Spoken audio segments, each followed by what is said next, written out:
Physical refining செய்யப்பட்ட SKM Poorna rice brand oil.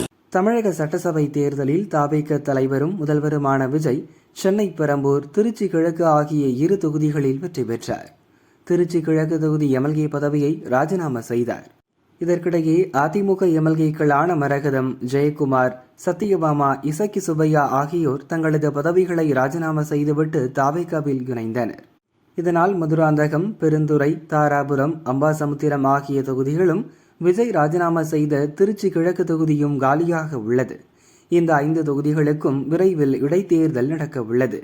இது தொடர்பாக திமுக தலைவர் ஸ்டாலின், எதிர்க்கட்சித் தலைவர் உதயநிதி மற்றும் திமுக நிர்வாகிகள் சமீபத்தில் ஆலோசனை நடத்தினர்.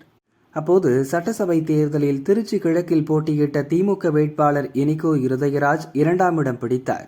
எனவே அங்கு போட்டியிட்டுதான் ஆக வேண்டும். மதுராந்தகம், தாராபுரம், பெருந்துறை ஆகிய தொகுதிகளில் திமுகவும் அம்பாசமுத்திரத்தில் காங்கிரசும் போட்டியிட்டன. இந்த 4 தொகுதிகளிலும் திமுகவை வீழ்த்தி அதிமுக வெற்றி பெற்றது. எனவே இந்த 4லும் திமுக போட்டியிட வேண்டாம் என அவர்கள் முடிவு செய்துள்ளதாக கூறப்படுகிறது.